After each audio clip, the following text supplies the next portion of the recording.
আসসালামু আলাইকুম সম্মানিত ভিউয়ার্স, বিডি এগ্রো ওয়ার্ল্ড থেকে আমি মোহাম্মদ রাজু আহমেদ রাজীব। আজকে একটি সফল উদ্যোক্তা ভাইয়ের কাছে আসছি আমরা, যিনি হলো মধু এবং মধু অনলাইনে বিক্রি করে।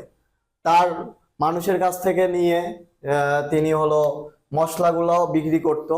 এখন সে নিজে একটি আমাদের কাছ থেকে 10 ইঞ্চি গ্রাইন্ডার নিয়ে নিজে প্রোডাকশন করে অনলাইন বা অফলাইনে বিক্রি করবে। তো ভাইয়ের মুখ থেকে শুনবো ভাইয়ের যাত্রাটা কিভাবে শুরু। আসসালামু আলাইকুম। ওয়ালাইকুম আসসালাম। ভাই, আপনি এই যে অর্গানিক ফুড নিয়ে চিন্তা ভাবনা আপনার কি করে আসলো? বিষয় হচ্ছে যে আমি লেখাপড়া শেষ করছি 2013 সালে। 2013 ডিপ্লোমা শেষ করার পরে আমি পরবর্তীতে জবের জন্য কোনো অ্যাপ্লাই করি নাই। জি জি। তো আমি একটা টেলিকম বিজনেস শুরু করি। টেলিকম বিজনেস শুরু করার পরে আমি একটা জিনিস দেখি যে আমাদের মার্কেটে প্রত্যেকটা প্রোডাক্টই আছে, বাট বিশ্বস্ততার সাথে মানে অর্গানিক যে প্রোডাক্টগুলো, বিশেষ করে মশলা জাতীয় প্রোডাক্ট, জি জি। তেল, মধু, আপনার সরিষার তেল, মধু, মরিচের গুঁড়া, যেটা হলুদের গুঁড়া, এই জিনিসগুলো সকলেই খায়, বাট এই জিনিসগুলোর অথেন্টিক কোনো জায়গা পাওয়া যায় না। অথেন্টিক। এবং সকলেই খাইলেও তাদের একটা কমপ্লেইন থাকে যে এটা কি বিশুদ্ধ হবে কি না।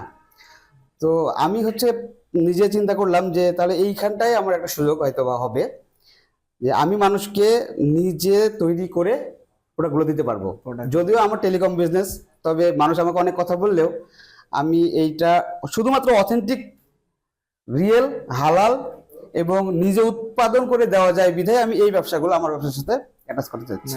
আপনার চিন্তা ভাবনা ছিল যে যাতে একটা কাস্টমারকে যদি আমি একবার মধু দিতে পারি, সেই কাস্টমারের বাড়িতে যা যা লাগে, যেমন অথেন্টিক যা যা লাগে, যেমন হলো মরিচের গুঁড়া, হলুদের গুঁড়া, মশলা বা 12 মশলা যা লাগে, A to Z গরম মশলা আপনার দেওয়ার চিন্তা ভাবনা ছিল।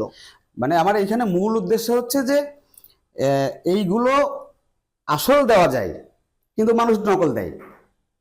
অরিজিনাল দেওয়া যায়, যেমন আপনি নিজে হলুদের গুঁড়া বা মরিচের গুঁড়া দিতে পারেন, কিন্তু এটা ভেজাল পাওয়া যায় অনেক বেশি।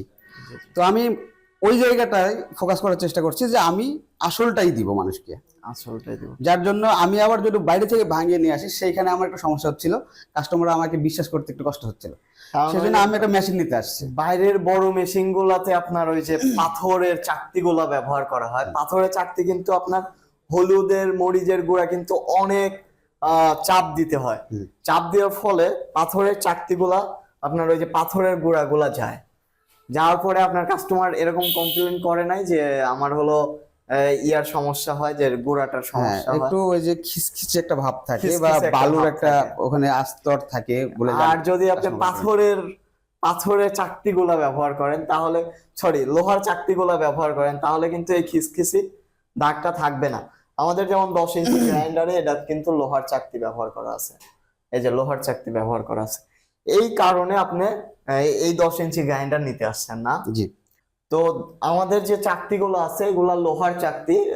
লোহার চাকতি যদি আপনারা ব্যবহার করেন, তাহলে কিন্তু আপনার এই খিসখিসি ভাবগুলো হবে না। যারা অনলাইনে, বিশেষ করে অনলাইনে বিজনেস করেন বা অফলাইনে বিজনেস করেন, তাদের কিন্তু এই মেশিনটি খুব অত্যন্ত গুরুত্বপূর্ণ। কারণ যারা ভাই মশলার বিজনেস করে, তারা কিন্তু একবার খারাপ দিলে আপনি কিন্তু দিচ্ছেন না, আপনি আরেকজনের কাছ থেকে বিশ্বাস করে প্রোডাক্টটা নিয়ে অনলাইনে সেল করতেছেন, কিন্তু ও যদি একবার আপনাকে খারাপ দেয় বা ভেজাল দেয়, আপনার কিন্তু আর কাস্টমার থাকবে না, কাস্টমার কিন্তু কেটে যাবে এবং আপনার ব্যাড কমেন্ট আসবে। এই ব্যাড কমেন্ট আসার জন্য কিন্তু আপনার বিজনেস শেষ হয়ে যাবে। অনলাইন বিজনেসটা অনেক কষ্টকর, যেটা সততার সাথে যদি ধরে না রাখতে পারেন, তাহলে একদম ধ্বংস হয়ে যাবে। তো যারা অনলাইন বা অফলাইন বিজনেস করেন, যেটা হলুদ, মরিচ, ধনিয়া বা গরম মশলা, তারা অবশ্যই চাইবেন যে আমরা নিজেরা প্রোডাকশন করে তারপরে অর্গানিক দিয়ে বিজনেস করা। তাহলে আপনার বিজনেসটা একটু লংজিভিটি বেশি হবে, বিজনেসটা চলবে অনেক দিন এবং আপনার কাস্টমার অনেক বৃদ্ধি হবে। তো সবাই ভালো থাকুন, সুস্থ থাকুন। আসসালামু আলাইকুম।